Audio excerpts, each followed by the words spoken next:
However, listen, this dispensation, we as the church, we're the church, we're the redeemed. In other words, like those Jews that go through the tribulation and make it, those 144,000 and everybody else, you realize they'll enter the millennium in their natural bodies. They won't have a resurrected body, ever. They'll enter in their natural bodies. Now, it'll be like, Garden of Eden, and I don't know what God's going to do. I'm sure everybody will smell good. I'm sure you won't, you look whatever, 30 or whatever the age is. I'm sure you won't be overweight. You'll get all your hair back. I'm sure you'd be buff. Body by God.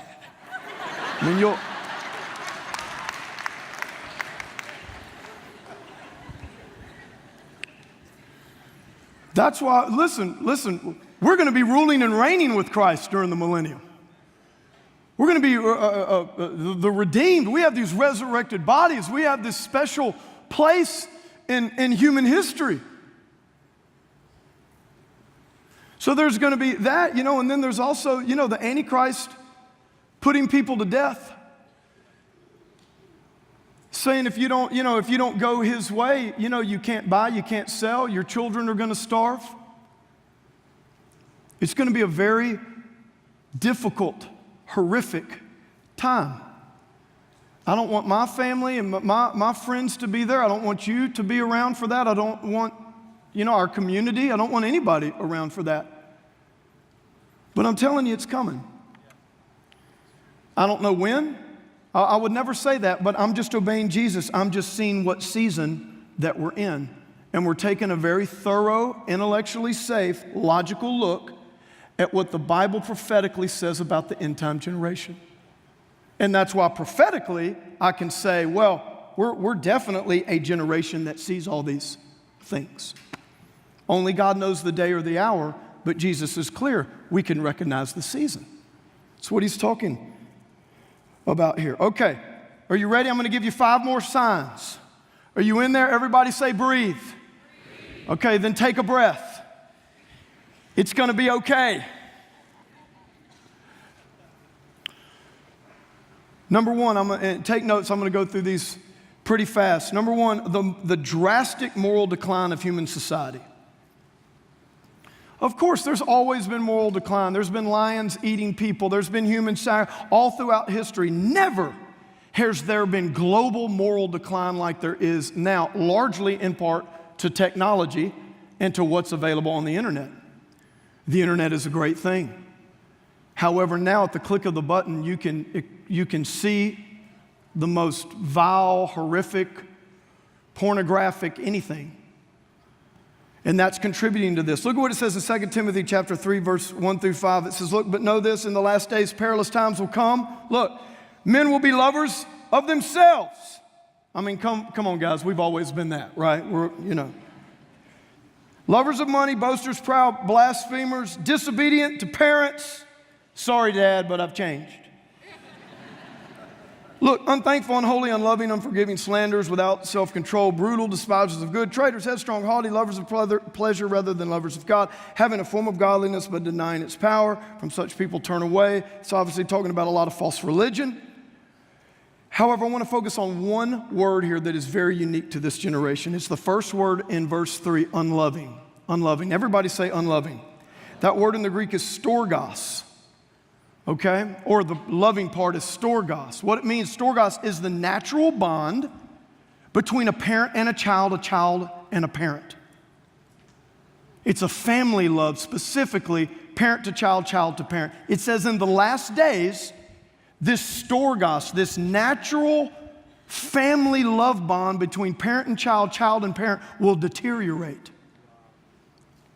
It will be unholy, unnatural.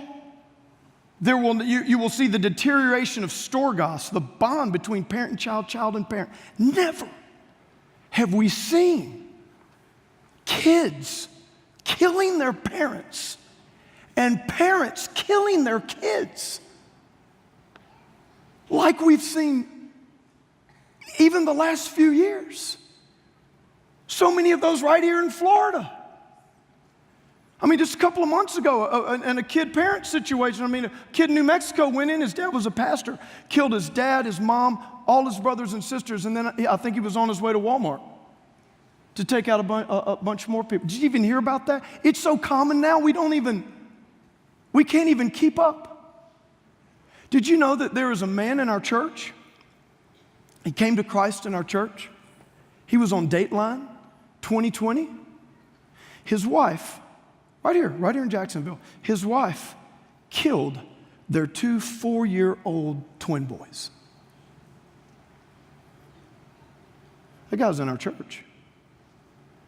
And I want to give you good news today. That guy, instead of getting bitter over that pain, man, God came into his life, and he is the most healed, whole, grateful person. He serves in our church.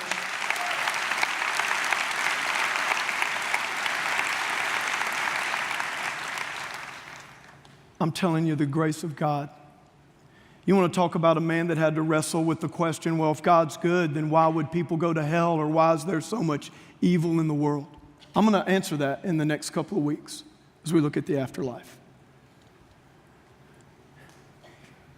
You don't think he's experienced some pain? He experienced it, the unloving, the deterioration of storehouse. How can a mom kill her twin boys? And you see that stuff all the time now. Well, it's just because there's more people on the earth and there's more television coverage. No, it's not. Go Google the stuff. I don't encourage you to because it's too depressing.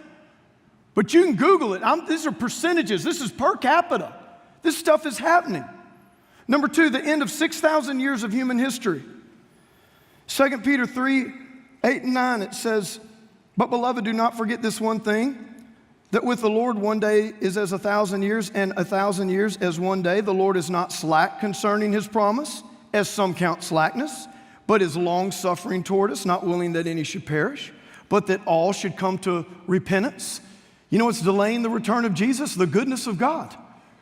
God wanting people to be saved and come into relationship with him. But 6,000 years, the end of 6,000 years of human history. Now, Isaiah talks about that God, look, he sets the end from the beginning and the beginning from the end. So you can go back, you can see in Genesis, the 7 days of creation. Okay, 6 days God created. The 6th day was man. On the 7th day was the Sabbath. Okay, 1 day, 1,000 years, 1,000 years, 1 day. So 6,000 years. 6, the number of man. That's why the number of the Antichrist is 666. It's the trinity of man exalting himself above God. Well, how do we know there's been 6,000 years of human history? I'm glad you asked. You know what gives us, and what, if most scholars and historians will admit to you, if they're honest, where they get their history from? They get it from the genealogies of the Bible. You can trace Adam to Jesus. It is exactly 4,000 years. Adam to Jesus. And then from Jesus to the current date, it's been another, 2013 years. You might say, wait, so, but hold on, you're telling me the history of man is 6,000 years? I mean, man's been around for 1,000,000 years. Oh, really? Well, then tell me this. Why for 994,000 years could all man do was drool and scribble on a cave wall, and then in the last 6,000 years we can go to the moon and walk around with little devices and talk to each other on the other side of the world?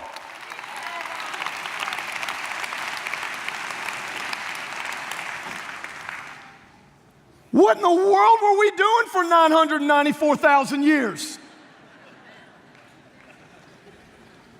Now listen, I don't know what happened between Genesis 1:1 and Genesis 1:2. I don't know what happened in there. All we know is here's God. The earth's already been there. It's covered with water. I don't know what was there before that flood or whatever. I don't know dinosaurs. That's absolutely. Dinosaurs, I believe the earth is 4 billion years old or whatever it says. Dinosaurs, some kind of apes. I mean, I don't know what was before that. I don't know what happened between Genesis 1:1 and 1:2. And you know what? I don't need to know. I'm good with that. Here's all I know. Human society and mankind as we know it today, the earth that Adam replenished, we got 6,000 years of human history. And the 7,000, that's the Sabbath, the millennium, where you say, well, man, we're 13 years overdue. No, we're not. The Hebrew calendar is, what is it? The year 5,773. So they're a couple of hundred years behind. Our calendar is 2013. There's other calendars that put it, it's right around that 6,000. Here's all I'm trying to say. We're there. You see what I'm saying? We're there. And it can be proven with the genealogies of the Bible. Number 3, worldwide terrorism. Luke chapter 21, verse 25 and 28. Listen to this. There will be signs in the sun, in the moon, and in the stars, and on earth distress of nations. Distress of nations. With perplexity. You know what that word perplexity means? There's no answers. For the first time in human history, we're looking at things like the global economy. There's no answers. We're looking at things like terrorism. There's no answers. It goes on to say, look, the sea and waves roaring. You realize all weather patterns come from the ocean. All these tsunamis, all these hurricanes, all the El Nino, La Nina, El Ninito, Nina's angry aunt, Nina Nana. I mean, all these. It's all due to the ocean. It goes on to say, look, men's hearts failing them from fear and the expectations of those things which are coming on the earth. Fear, that word phobos, where we get our word phobia. It actually doesn't mean fear, it means terror. In other words, there's going to be this time of perplexity where there's worldwide terror, and we don't see how this can end or get any better. I mean, we just saw, the Boston bombings a couple of weeks ago. Do you realize this? Do you realize since 9/11, September 11, 2001, do you realize that students coming from terrorist nations have increased? This is our country's, this was their solution. We've allowed students from terrorist nations to come to our country. That has increased 500% since 2001. 500%. Do you know that 20% of those students, which is about 10,000 people, never showed up for school? Unaccounted for. Roaming in the U.S. What are we going to do? I don't know. I got friends in those nations. We're helping to plant a church in those nations. I want people from other countries coming over here. We're a heart for missions. I mean, I'm over in that part of the world all the time.